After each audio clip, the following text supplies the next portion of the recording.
क्या हुआ है ऐसा बोलने के लिए गए, आगे खड़े हो गए तो उनको डायरेक्ट इधर शूट किया।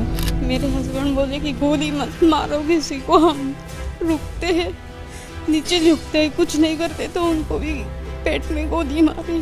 फिर बाद में पूछा कि हिंदू कौन है मुस्लिम कौन है। ये पहले भी सवाल किया था कि अलग होने के लिए, लेकिन तो जीजा जी ने हाथ ऊपर किया तो उनको डायरेक्ट इधर ही शूट किया। क्यों बेवजह क्यों मार रहे हैं उनको? आदिल ने ये बोला है कि आप बेगुनाह लोगों को क्यों कत्ल कर रहे हैं, क्यों आप बेगुनाह लोगों पर गोलियां चला रहे हैं, बड़ों पर, बच्चों पर, बुजुर्गों पर। हमारे मुल्क पर आंखें मत उठाइए, हम ये आंखें नोच लेंगे। ये हमारा मुल्क है, हमारा भारत देश है, लेकिन अब यहाँ हालात ठीक होने लगे। अब तो कश्मीरी भी कुछ बेचारा खाने लगा था। हर कश्मीरी इस टाइम कितना दुख से गुजर रहा है। यहाँ से मांग से सिंदूर मिटाकर चली गई। नमस्कार दोस्तों, मैं बहुत दुखी हूँ पहलगाम में हुए आतंकी हमले को लेकर के। हमारे 30 भारतीय नागरिक उसमें मार दिए गए। 29 तथाकथित हिंदू हैं और एक तथाकथित मुस्लिम है। मैं जानबूझकर तथाकथित शब्द का प्रयोग इसलिए कर रहा हूं कि देश में जिनको भी अपनी राजनीतिक रोटियां सेकनी है वो इन्हें दो अलग अलग पहलू से देख रहे हैं।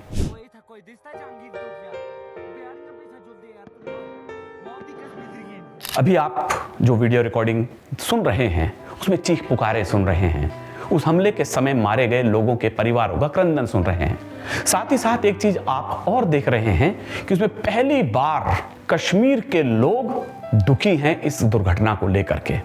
हर कश्मीरी इस टाइम कितना दुख से गुजर रहा है। यहाँ से मांग से सिंदूर मिटाकर चली गई। उसका कारण यह भी हो सकता है कि पहली बार टूरिस्ट पर हमला हुआ है। अब तक जितने भी हमले हुए हैं वो भारतीय फौज पर हुए हैं। कारण जो भी रहा हो, लेकिन कश्मीर के लोग पहली बार हिंदुस्तान के साथ खड़े हैं।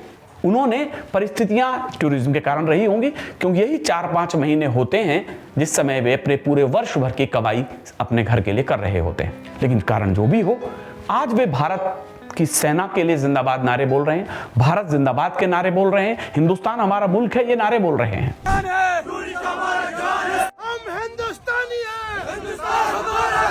तो एक सुखद संकेत है। हमारे यहाँ पुरानी कहावत है, अपने और पराये की पहचान हमेशा दुख में होती है, सुख के समय नहीं होती है। आज जब दुख टूट पड़ा है कश्मीर के ऊपर, कश्मीरियत के ऊपर, तो उन्हें पता लगा कि आखिरकार आतंकवादी उनके सगे नहीं है, सगा तो हिंदुस्तान ही है। मैं इस एकता को आने वाले स्वागत के रूप में देख रहा हूं, लेकिन मैं बहुत दुखी हूं उससे भी ज्यादा ये जान करके कि इसमें राजनीतिक लोग अपने अपने तरीके से बयान दे रहे हैं। कुछ लोग तो कह रहे हैं कि ये हिंदुओं के ऊपर मुसलमानों का अटैक है। माफ कीजिएगा, नहीं, ये बात कड़वा सच है कि उन्होंने हिंदू और मुस्लिम जान करके, पूछ करके, पहचान करके गोली मारी है, लेकिन ये बात कश्मीरियों ने नहीं करी है। याद रखें, बस यहीं से थोड़ा सा भेद शुरू होता है। ये बात आतंकवादियों ने पूछी है, पाकिस्तान से पोषित आतंकवाद के लोगों ने पूछी है। तो वहां आप ठीक कह सकते हैं कि धर्म पूछ करके हत्याएं की गई हैं, लेकिन इसका दोष आप भारत के मुसलमान को या कश्मीरियत के लोगों को न दें प्लीज। ये मेरा इस जलती हुई आग पर कहने का मन है। दूसरी ओर जो दूसरे पक्ष के लोग हैं उन्होंने इस सब पर सवाल ही नहीं खड़ा करा। नहीं, ऐसा हुआ ही नहीं है। उसके वीडियो मौजूद हैं जिसमें मरने वाली की पत्नी कह रही है कि धर्म पूछ करके गोली मारी गई। कहला नहीं, ये तो टेलीविजन चला रहा है। जी नहीं। फिर पूछा हिंदू कौन है, खाली हिंदू कौन है पूछा। मेरे जीजा जी ने हाथ ऊपर किया तो उनको डायरेक्ट इधर ही शूट किया। मैं इस पर फिर कह रहा हूं, धर्म पूछकर गोली मारी गई है, ये बात सच है। लेकिन इसके अलावा यदि आप ये कह रहे हैं कि नहीं साहब इसके लिए तो मोदी और अमित शाह जिम्मेदार हैं, उनसे पूछो, ये बात तो बेकार की बात है। ये तो आतंकवाद का कोई धर्म नहीं होता। जी नहीं, आतंकवाद का धर्म है, ये बात तय हो चुकी है। इस बात को आप इनकार न करिएगा। मैं दोनों पक्षों को आज अच्छी तरह से अपनी बात कहना चाहता हूं। न मैं इनकी रखना चाह रहा हूं, न मैं उनकी रखना चाह रहा हूं। आतंकवाद में का कोई तरीका धर्म कैसे नहीं होता। यदि ऐसा था तो उन्होंने बाकियों को गोली नहीं मारी।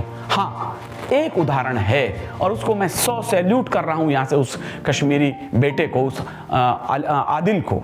आदिल ने ये बोला है कि आप बेगुनाह लोगों को क्यों कत्ल कर रहे हैं, क्यों आप बेगुनाह लोगों पर गोलियां चला रहे हैं, बड़ों पर, बच्चों पर, बुजुर्गों पर अंधाधुंध फायरिंग हो रही थी और उसी का नतीजा ये निकला कि आदिल के यहाँ 3 गोलियां आदिल को आई हैं। जब उसने कहा कि इन्हें निर्दोषों को मत मारिएगा, ये टूरिस्ट हैं, हमारे मेहमान हैं, उसने बचाने की तो उन्होंने कहा आतंकवाद कि तुम यहां से चले जाओ, लेकिन जब वो नहीं गया तो 3 गोली उसे भी मारी गई। मैं इस कश्मीरियत को, इस एकता को 100 सैल्यूट करता हूं, उस आदिल को भी प्रणाम कर रहा हूं यहां से। लेकिन जो लोग ये कह रहे हैं कि नहीं ये हिंदू मुस्लिम का मामला नहीं था, तो माफ कीजिएगा, आतंकवाद ने तो हिंदू मुस्लिम पूछकर ही गोली मारी थी। और जो लोग ये कह रहे हैं कि मोदी जी कहीं सुरक्षा में चूक हो गई, 7 लाख सेना तो वहां पड़ी थी, तो मैं पूछना चाहता हूं, जब इंदिरा जी की हत्या हुई थी वो तो उनके घर में हो गई। तत्कालीन प्रधानमंत्री इंदिरा गांधी की हत्या से फिर सुरक्षा की चूक कैसे नहीं हुई थी? जब राजीव गांधी जी की हत्या हुई थी तब तो सारी भीड़ के सामने बम उड़ा दिया गया था, क्या तब सुरक्षा में चूक नहीं? तब तो आपका शासन था।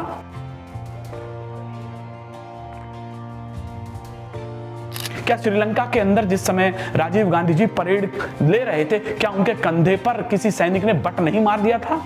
तो इस सुरक्षा की चूक तो कहीं भी हो सकती है। जिस व्यक्ति ने मरना स्वीकार कर लिया वो तो कुछ भी कर सकता है। तो इस बात को केवल इस बात पर मत जागिएगा कि मोदी जी और अमित शाह ने वहां पर क्या किया वो बहुत ज्यादा किया है, उसको आप न देखें या आप अंधे हो सकते हैं। 8 गुना टूरिज्म बढ़ा है। मैं एक आंकड़ा बोल रहा हूं, बिना उसके नहीं बोल रहा हूं, अध्ययन के। यदि वहां पर पहले 100 पर्यटक जाते थे तो अब वहां पर 800 पर्यटक जा रहे हैं। यह सुखद सूचना है और शायद कश्मीर को यह अच्छा लगा था। यही वो कह रहे हैं कि अब तो हमारा बिजनेस बढ़ने लगा था। ये बात मैं नहीं कह रहा हूं, मैं वो वीडियो आपको इसमें डाल रहा हूं, इसमें दिखा रहा हूं, जिसमें वो लोग कह रहे हैं कि हमारा पर्यटन अभी बढ़ा था। अब यहाँ हालात ठीक होने लगे, अब तो कश्मीरी भी कुछ बेचारा खाने लगा था। और वो रो भी इसीलिए रहे हैं कि अब तो ठीक ठीक सब कुछ होने लगा था, लेकिन अब सब कुछ ऐसा क्यों हो गया? तो मैं आप सबसे निवेदन करना चाहता हूं कि इसे हिंदू मुस्लिम नजरिए से न देखें, लेकिन आतंकवाद मजहब के साथ किया गया है, ये कड़वा सच है। इसके साथ मैं ये भी कह रहा हूं, मैं उस मुस्लिम बेटे को भी सैल्यूट कर रहा हूं, उन तमाम कश्मीरी लोगों को सैल्यूट कर रहा हूं जो इस बार हिंदुस्तान के साथ खड़े हैं। और हमारे उन राजनीतिज्ञों से कहना चाहता हूं, इसे बार बार सुरक्षा में चूक कहकर मोदी और अमित शाह पर बात मत टालिएगा। इसके जिम्मेदार आप भी हैं, हम भी हैं, पूरा देश भी है। मैं मुर्शिदाबाद की घटना पर अलग से बात करूंगा, लेकिन यदि मैं केवल कश्मीर की बात करूं, यदि मैं केवल पहलगाम की बात करूं, तो यहां पर एक बदला हुआ कश्मीर हमारे सामने है। और जो भी आतंकवादी हैं उन पर जो एक्शन लिया जाए वो मोदी जी को कठोर से कठोर लिया जाना चाहिए। मैं चाहता हूं ये पूरा मुल्क इस भाषा को समझे, हमारे तीनों रंग तिरंगे के जिंदा रहें, ऐसी मैं उम्मीद करता हूं।